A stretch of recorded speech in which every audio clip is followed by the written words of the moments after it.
Thank you very much for coming. My name is Greg Story. I'm the president of Dale Carnegie Training here in Japan. And today's theme is to take some of the Dale Carnegie principles and use them to help you in getting through that job interview. It's a competitive process. There's only going to be one winner, usually, and how do you make that person yourself is how we look at it. So, talk a little bit about Dale Carnegie. The Japanese speakers in the room will know these books, Hito Bukasu, Michiwa Hidekeru. In English, we know them as How to Win Friends and Influence People, How to Stop Worrying and Start Living. They're very, very famous books around the world, translated into multiple languages, and always in the top 10 best-selling non-fiction books around the world every year. So, really long history.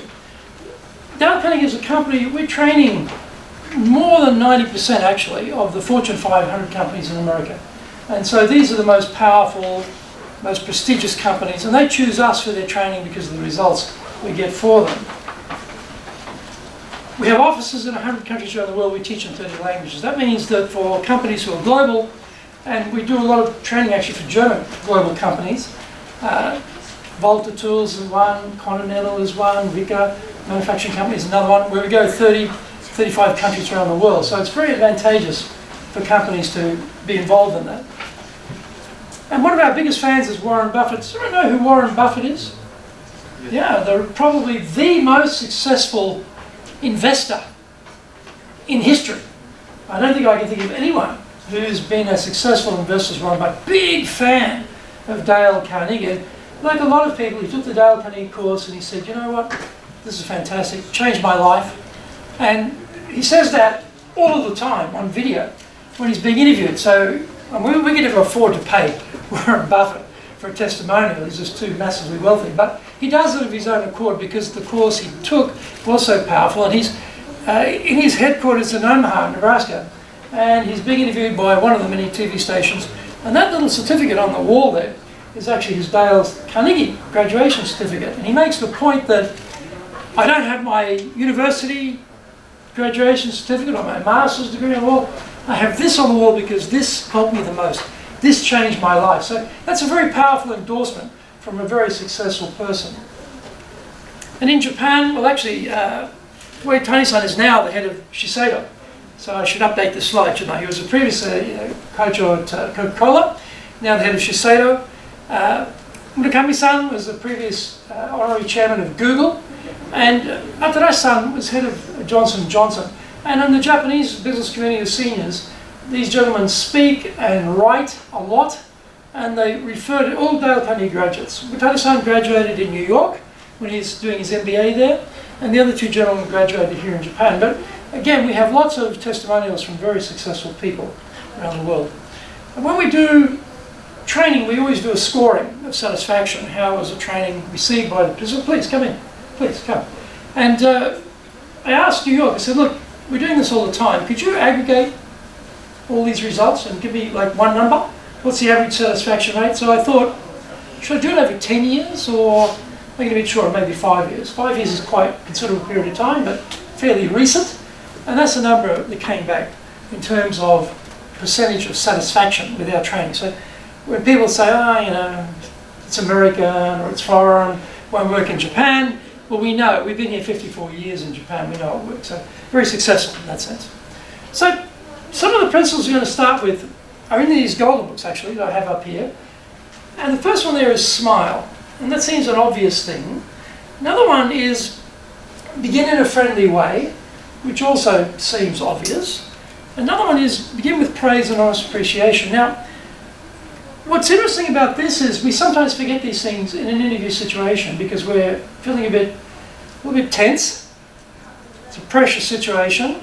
We're in a room we've never been in before usually. We're perhaps in a building we've never been in before. We're in a company we don't really know, meeting a person we've never met usually. And you might be trying to be calm, but pulse is probably fairly high. And sometimes that tension translates into our face. And we don't know it. Because we're thinking about, oh, what's going on, or what am I going to do? But actually, our face is a mirror to what's going on in our mind. And when we're really concentrating, we can have that concentrated look on our face. it's not smiling. It doesn't look friendly. Right? And first impression. When we do presentations training, we ask the participants, how long does it take you to form a first impression of someone you meet for the first time? It's now down to 2 and 3 seconds. Like you might think, oh, a minute, 30 seconds. People are thinking 2, 3, 4 seconds. That's not much time, is it, to form a first impression? So you might be tense, but remember to smile. And I've interviewed a lot of people, mainly Japanese people for my company. And I can tell you, Japanese people sometimes confuse serious face with a friendly face. And they look so serious, they look scary. They look angry. Now, maybe if you're Japanese, you can tell, oh, no. That's not an angry face, that's a serious face. But as a foreigner, they just look angry. So be careful. Relax your face, look friendly, begin in a friendly way, body language. Don't sort of, come in like, typical Japanese like this. Walk in straight, tall, confident. Smile. Greet people. Design how you're going to start. And begin with praise and honest appreciation. Thank them for the opportunity. Thank them for their time. It's a very obvious thing, but some people don't do that. They come in, they sit down, they're nervous, their brain's on fire. They forget these little things. How we start is going to have a big impact on how we finish. And first impression, very important, and so is last impression. How you finish. As you're leaving, smile. Thank them for the opportunity. Thank them for the time. Leave in a friendly way. Look like you're the type of friendly, cooperative person that someone would want to work with. Now, the person interviewing you may not be the person you're going to work with, but they're representing the company, they're representing their colleagues, they're trying to find a way forward to pick the right person as a match for the chemistry of that organisation. So these are very obvious and basic things, aren't they? But sometimes we forget these things because we're too tense. We're focused on ourselves. And this is what we find when we're teaching presentation skills. And I left these little blue cards on your desk, your seats there. When we first start teaching people presentation skills, it's all inward. It's all, what am I doing? What have I got to say? How do I look? And gradually, as we teach them, it becomes outward to the audience. That's a little bit how it's got to be in the interview. It can't be about you. It's got to be about them. You've got to switch the focus a little bit.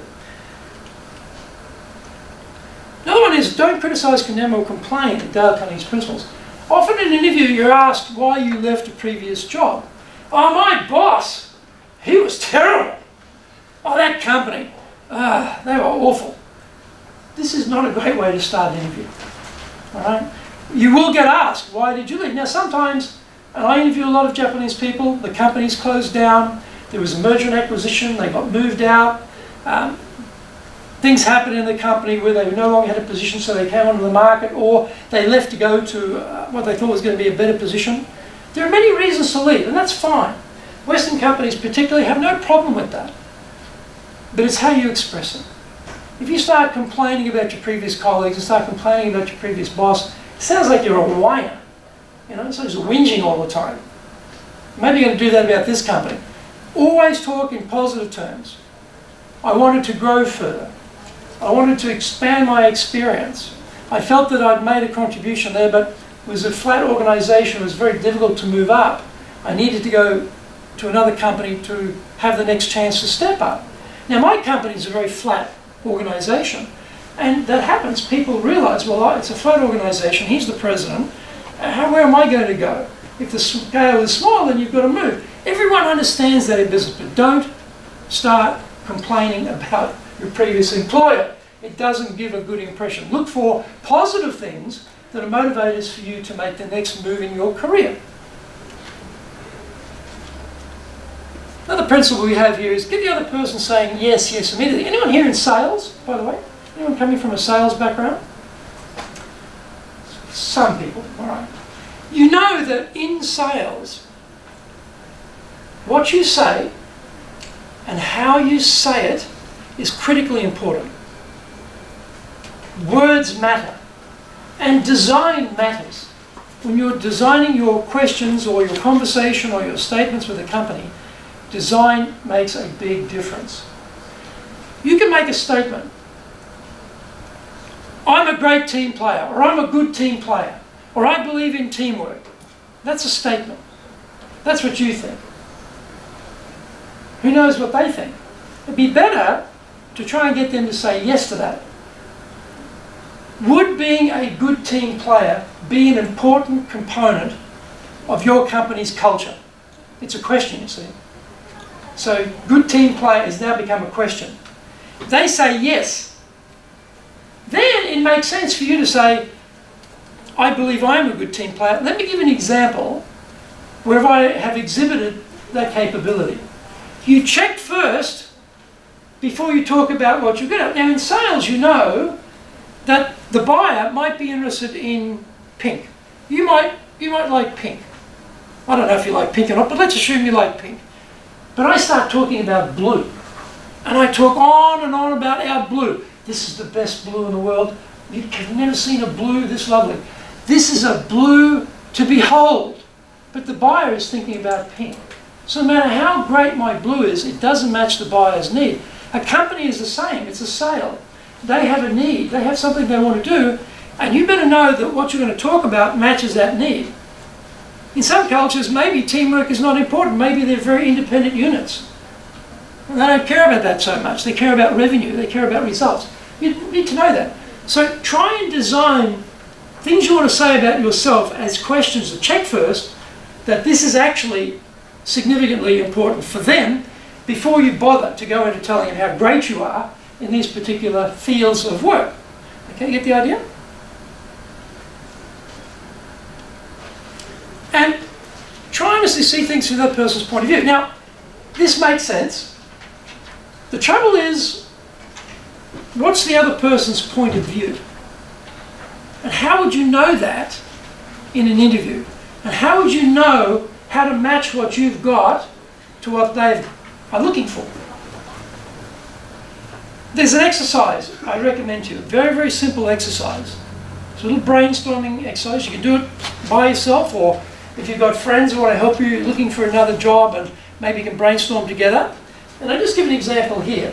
You just write in the middle what the company wants, what you imagine they want. You don't know, actually. But you do some brainstorming. What would a company want? And you'll find that it breaks down into basically two buckets. One bucket is around skills, basically. And the other bucket is around your personal traits, your personal abilities. Now I'm going to give you an example here. We did this exercise, someone looking for a job, and this person had failed. They'd been to numerous interviews, they were very capable, and they had failed with really key companies they wanted to target. And they were really getting desperate. So we went through this exercise. What I discovered though in talking to them was, in the interview, what they were talking about was what they thought was important. They hadn't considered what the client thought was important. Big difference. So we went through, we said, well, okay, let's go back to zero and start thinking about it from the client's point of view. What do they want? And for example, these are some of the traits. There was a big long list. I just picked up some of them. They thought that this particular company, right? There was a particular company they were targeting. They wanted to have an interview with this company. They thought, well, in this company, I think, this person, that the team player part is going to be very important for that company. It's actually a sporting goods company. So that makes sense, doesn't it, right? And communication skills, yeah, I think that was important. People's social skills, yes. Leadership, motivation, being a motivator, actually, someone who motivates others. Having a cultural understanding. This is in Japan, right? So person's bilingual, yes, they're looking for that probably. Global citizen. Someone, in this particular case, they could move them out of Japan and put them in South America or Europe or Australia. They had to be global because a rather young person starting their career. Being a brand ambassador 24 hours a day, not just at work, and having the consumer view. So this was the result of a whole bunch of brainstorming. Just the ideas came out first. So just basic, sit there, get a piece of paper, draw that circle, and like draw these balloons, right, and put the words in there. Like for example, you might put, team player, right? Team player goes in there, and then you get all these other filled out, and then at the end, go back and then think about what's the priority.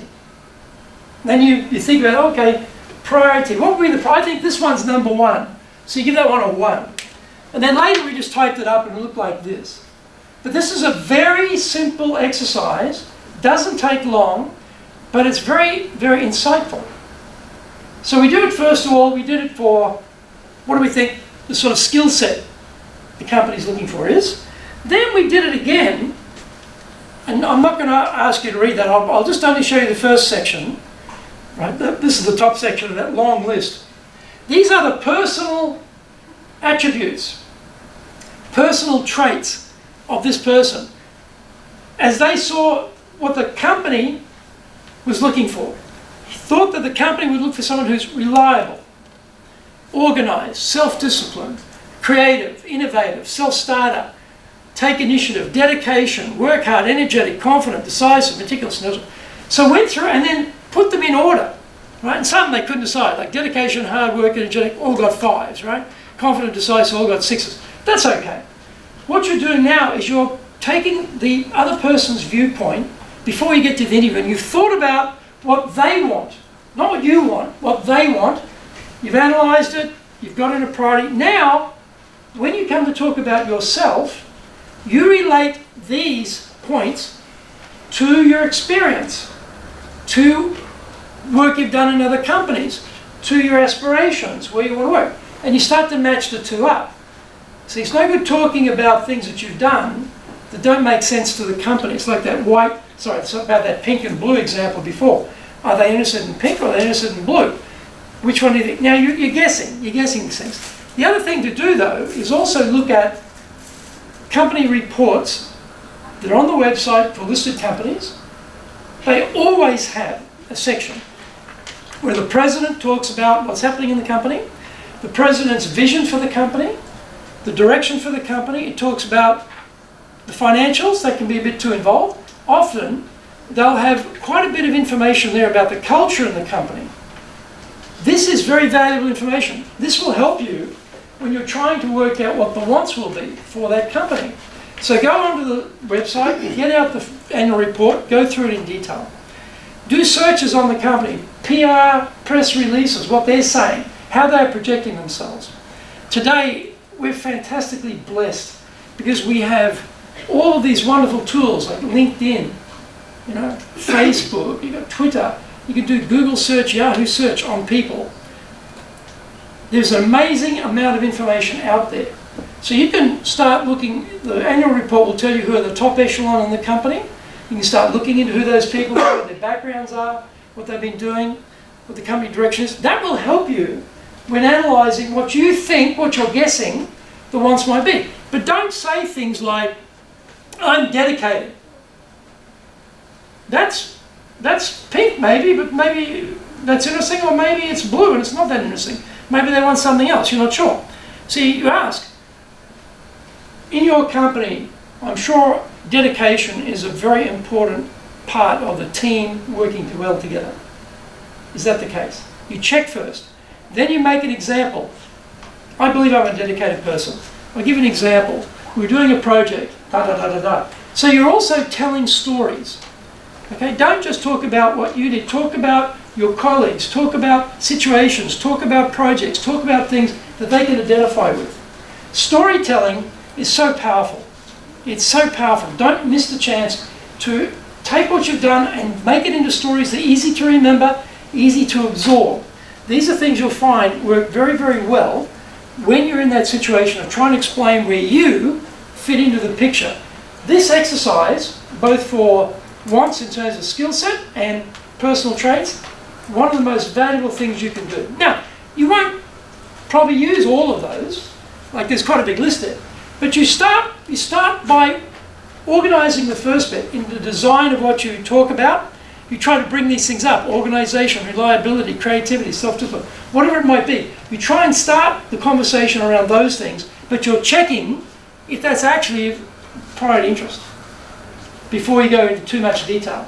If it's not a priority interest, find out what the priority interest is, then bring out your stories, bring out your experience, bring out your examples related to that particular aspect. Okay? So be sympathetic with the other person's ideas and desires. Now, the person who's interviewing you, they have to get the right person, right? So they are very, very keen to know whether you're going to fit in or not. The trouble, though, is often we are putting up a sort of a face that may not be the real face, right? We're putting our best face forward, as we say in English, but it may not be the real face. Their job is to try and understand if what they're saying is real. So they're going to ask you a whole bunch of questions to try and uncover that. You've got to know that. You've got to know that. So you've got to try and find ways to demonstrate that what they're seeing in front of them is the real person, not some fake person who's just putting this on for show and is going to be totally different in the workplace. Right? So you've got to think through, what are the likely things that they're going to ask me? What are some things that I can show to show I'm genuine? This is what you're seeing is the real me, and if you buy me, this is what you're going to get, and you're not going to be surprised later. Right? So that's the pressure on them. Also, what are some of the other things that they're trying to achieve? From their point of view, what do you think the outcome's got to be? You know, how many people they need to hire? What's the time frame? Is there going to be a fast turnaround required? Is there going to be lots of vetting, lots of stages of interviews? They might be the first stage, second stage, third stage, fourth stage. Because what I'm talking about now applies to all these stages of the interviews, because usually they're different people. The person at the beginning is different to the person at the end. In my case, in my company, I do the first one and the last one. I do the first one because I really believe, I want to get a sense, do I want to see any more of this person before we bother? So the first one is really critical. But you'll then often meet other people in the company. What is their role? You've got to understand what their role is. They're going to report back on you. What do you want them to report back on? Think about that and design that interaction with them so it gives them information they can easily pass on to the next person in the line. Because undoubtedly they'll be taking notes, what are the key points. So you've got to be very concise in what you're saying, right to the point, key points, driving off what you think is going to be the case with those items you've nominated, with examples, with stories that really bring that out, bring it alive. Okay, how are we going here? Okay. And talk in terms of the other person's interest. The other person's interest, usually in companies, it's going to be around speed, it's going to be around revenue, it's going to be around quality, it's going to be around brand, reliability. You can work out basically what you think the company's interests are going to be and what this person representing the company's interests are going to be. Having thought through that, that's how you want to approach the conversation. Okay? If you think brand is an important thing, then you might talk about where you have experienced the importance of brand, either as a worker in another company or as a consumer or as a client. You know, there'll be something in your past which has brought out the importance of that item. Bring it up, okay? And if you can, tell a story about it. And the story, try and make the story rich in detail. I was in New York on a business trip. We were meeting with a very important buyer in the beautiful big meeting room, big table. The president was there. I was making my explanation, and I found that I could really get across to the president because I was using persuasion skills that I'd learned in training, which I'd read about, which I'd been practicing. See, I'm now talking about I'm persuasive, but in the context of it's New York, big meeting room, president's there. You see, you're putting it into a mind picture that that person can see, because they've probably been there themselves or they can imagine it, as opposed to I'm very persuasive. Totally different. I'm very persuasive. I was in New York with the president, big meeting room, boardroom, da-da-da-da. It's just a little bit more powerful. It's like 4 or 5 extra words. That's it. It's not like, 10 minutes on the boardroom. And let me tell you about the decorations they had in the boardroom. And let me tell you about the chairs they had. No. You don't need to go there. You keep it brief, but you just give that little bit of extra detail that helps them to go to where you are. Then they start to see, oh, this person is persuasive, because they've got a very clear picture of what you're talking about in their mind. You're demonstrating your ability to be persuasive, or be concise, or be clear, or what it is that you want to emphasize. Okay? So you've got to think of it Often we think about our interests. Okay, well, is the job going to be paying me enough? Is it going to be the right work-life balance? Am I going to suffer from power harassment? Will I have a chance for promotion? That's all about us. That's all about us, right? Well, in the interview, there'll be time for those sorts of questions at the end. You need to design those. But you've really got to start with their interests. Because you won't get to the point of finding out whether the conditions are going to meet what you want. In my company's case, you don't even know what you're going to get paid until the last interview. Because what's the point? If we're not going to hire you, why do we bother? We don't talk about conditions till the very end. You've got to get to the end. So a bad question is, how much money am I going to get paid? Bad question in the first in round. Not a good question. Good work-life balance. Can I go home early? Bad question, right? You don't want to form that impression. Their interest is you're going to work hard, we'll worry about money later if you're the right candidate. So start from that viewpoint. It's very, very important. Now, this is difficult. How do you arouse in the other person an eager want? You've got to become attractive to them. You've got to show that you've got the capability they want. And you've got to do it in a way that doesn't seem like you're playing them off against another company. Well, you know, I do have other interviews with other companies and we're getting through the rounds. You start saying that sort of thing, it'll just be, you're out. But you've got to arouse that feeling of competition in them to hire you. But it's got to be very subtle. It's got to be very subtle. It's still got to do it that they want to hire you. Because they think, you know, this person really fits in with where we want to go. They have the right attributes that I'm looking for. I feel that I'm really meeting the actual person we're going to hire, the real one. All seems good. But don't try and do the type of auctioning off of your services. Now, it's particularly the case with, well, it's going to be the case in Japan with young people because the population, young people, is going this way. The demand's going this way. The younger generation are all going to be free agents, like baseball players. That's the reality. That's where we're going. And companies will be short-staffed and they'll be desperate to take people. So there's going to be a real competition there. But don't express it that way. But express the fact that you are very capable, and, you know, you've got all the attributes they want, and that they will need you to build their business. Because building their business is the thing they're after. How do they grow the company? How do they grow the revenues? Where can you fit into that picture? How can you contribute to those things? Right? Talking about what you've done in your resume and your history and experience, all fine, but it's got to relate back to what is in it for that company. How does it help them build their business? How can you relate your experience to make their company better? Those connecting items are critical, but often we just talk about what we did.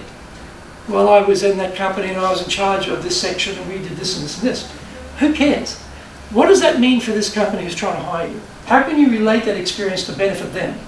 That's a classic in sales, feature and no benefit, right? I did something. I have experience. That's a feature. Well, what's the benefit from that feature? I had this experience. We're doing a lot of projects. The benefit would be in your company, I would be someone who could work in a project team very easily because I've done that before. In fact, I could probably be the project leader if there was an opportunity because I have the confidence to do that. Because of the company I worked in, we did this particular project. It was very big. And it was this, blah, blah, blah. You give a very brief description. So that type of bringing in the story and matching it up, that is very powerful in the mind of the person who's listening to you. So we don't want to miss those opportunities. And make the other person happy about the thing you suggest. Right? You're suggesting that you can contribute, and this is going to make them look good. You know, they're going to come up with really good hire, help the company. So you're suggesting they hire you, right? Because you've explained the value you bring, they will see, oh, okay, this is going to help me look good in my boss's eyes. I'm going to complete my KPIs. I'm going to be judged on how well I hire people. So they will be very happy if they have a feeling, a confidence, a trust that you're going to deliver on everything you've said in that interview because they're seeing the real you, not the fake you, the real you. Okay? Now there's another thing too, dramatize your ideas. You know, you're competing with other people and just being very flat, not much energy, talking in a monotone. Now, Japanese people will say to me, well, that's not fair because the Japanese language is a monotone language, so we're at a disadvantage. Not true. You have two levers in Japan. You have the strength lever, strong, soft. You have speed lever, fast, slow.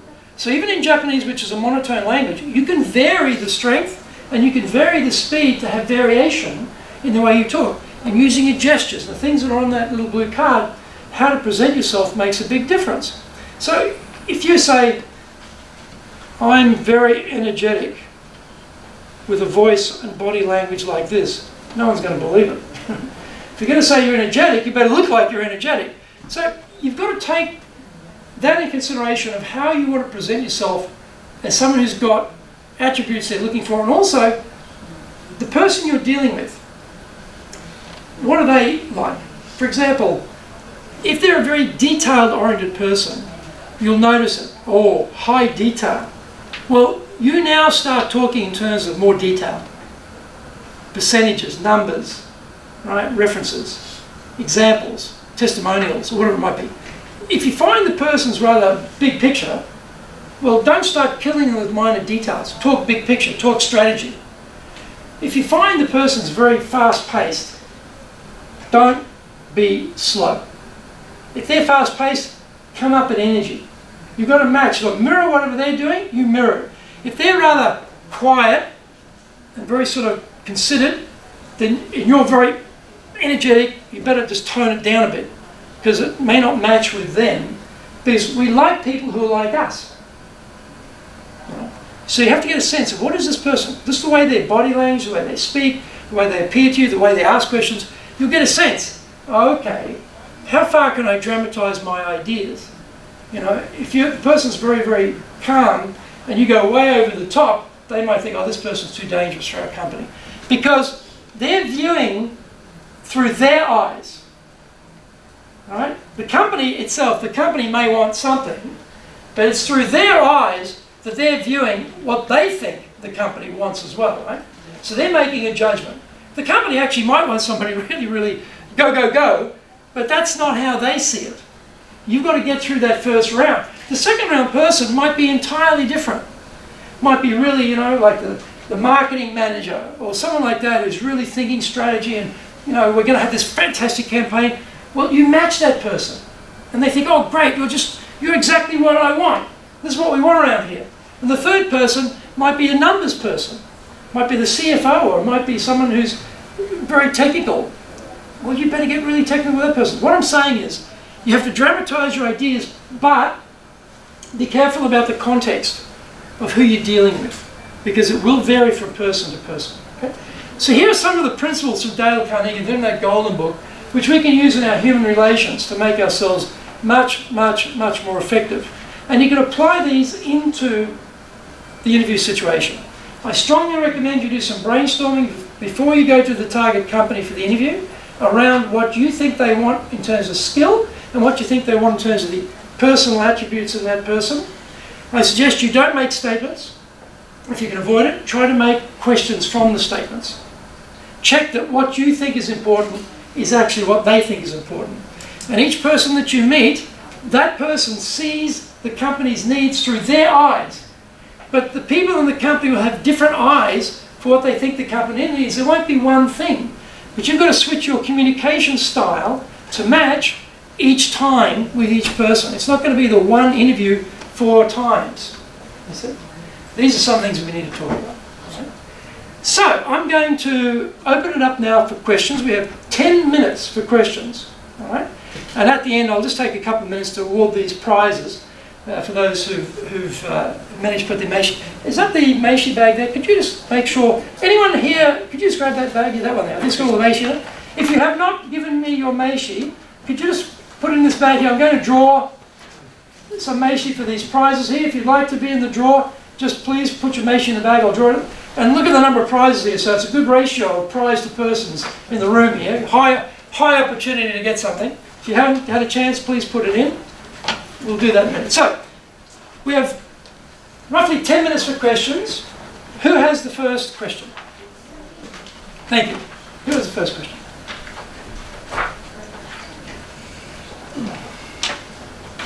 The question I'm sometimes asked is, how should I dress for the interview? Should I be casual if they're a casual company? Should I be, in a suit? Should I wear a tie, not wear a tie? How should I look? For most interviews, always be on the formal side. Better to be on the formal side. You can always scale it back when you join the company if that's their culture. But for the interview, just be a little bit more formal and maybe, particularly in Japan. I think Japan has got much more formal culture than most other countries. I'm Australian. Originally, we're a very relaxed country, informal, but Japan is more formal, so we have to think about that. So just dress a little bit more on the formal side and appear a little bit more in that fashion. Okay? There's a question. Yeah, please. Nowadays it's so easy to put up these open job positions into the internet and apply. Yes. How do you see the quality of a typical? How much do companies actually think?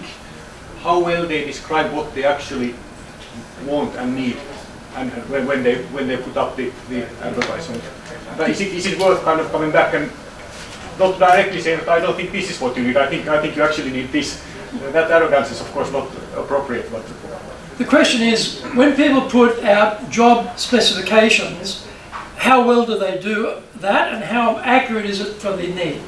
It's a very interesting question, because often the person who writes that is not the person who does the interviewing. And there's certainly the person in the second, third and fourth round didn't write that, usually. So it's very hard to tell, actually. When you look at those job specifications, again, they're usually fairly broad. It's hard to get a sense of what the culture is like in the company. That's why your research is important beforehand. That's why this is important beforehand. So in a way, by doing this, you don't worry too much about what's in that job specification, because it's usually so broad anyway. You're trying to have those priorities worked out. So when you go in there, or when you're writing your resume to send to them, you're having this in mind. You're presupposing something. Now, you may be totally wrong. Well, that's possible. You could be totally wrong. But if your experience is good, and if you're sort of going for some certain things, chances are pretty good that they will probably at least want to meet you. But I agree with you. It's very hard. I know also how much time do people spend on the resumes? Busy people don't spend much time on the resumes. Right? So you've really got to bring your experience out, and you've got to bring it out in evidence terms. Talk about things you did, the projects. Talk about where you can talk about actual projects. For confidentiality reasons, you may not be able to do that, but you can talk in general terms about that. Try and get that sort of detail in there, right? And then people look at it. There was a question over here. Yes, please. What's are the points for final job interview? Okay, the question is, what about the last final job interview? By that time, you've had a number of occasions to meet people in the company, usually 2 or 3 by that time.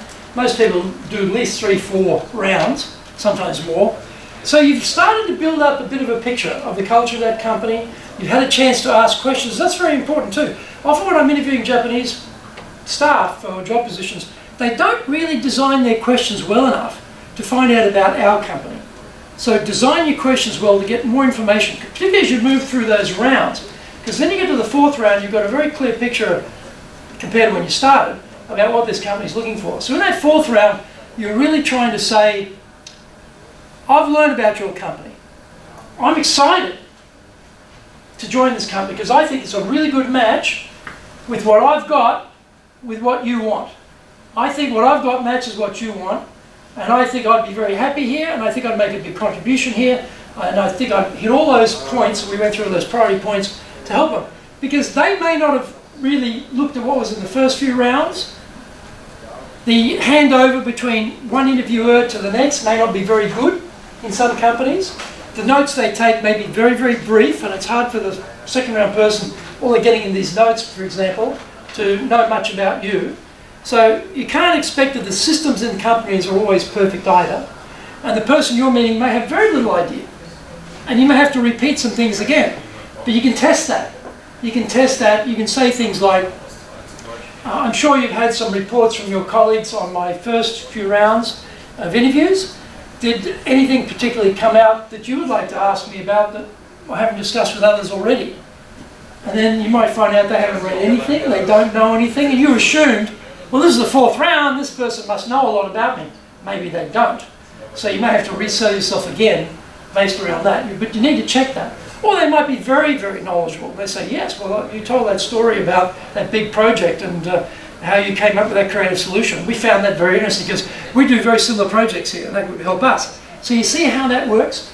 You've got to dig in a little bit and find out if that person, well, actually all of the interviewers, how much did they actually learn about the previous interview.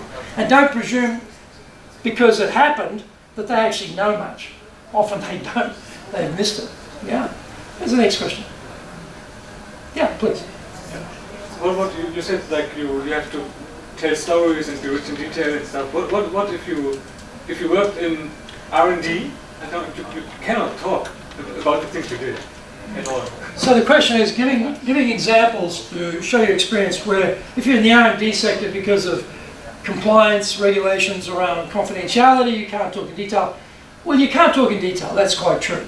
But you can talk in general terms. You can talk about a pressure situation unrelated to the product, unrelated to the actual details of what you're working on. It might be how you worked as part of the team to overcome that problem. It might be how speed became a factor and how you came up with creative ideas to speed up the process. It could be elements, the ingredients. It'd be like, we can't talk about the cake that we baked, but we can talk about the process of baking the cake. We can talk about some of the ingredients maybe, and our contribution to those ingredients in the cake, even though we can't talk about the cake itself, you see. So you can get around that to some extent, I think, and you can show, well, yes, I have expertise, I have experience, I have knowledge, I know how to do this, I did it for this previous company, I can do it for you. In fact, I've improved since when I joined them because of all these other things I've done through my self-study or whatever it might be, so that you seem very attractive. So, great, we hire this person, great, we've got someone who we can slot straight in, get to work immediately, going to be a contributor. I think we might, how are we going there? Oh, we're just about at time, I think. I'm going to be around after this, so I'm getting the note here that we're at time, because I know they've got a very big schedule today, but I will be around. Please take on board what I've mentioned here. You'll change the way you do your interview preparation, and you'll change the results of your interviews if you follow these human relations principles from Dale Carnegie. So good luck, and I hope you all get the job you're after. Well done, everyone. Thank you. Thank you very much. Thank you. It's hot today, it's Saturday, but Greg was kind enough to do the seminar for us. Thank you again very much. Thank you.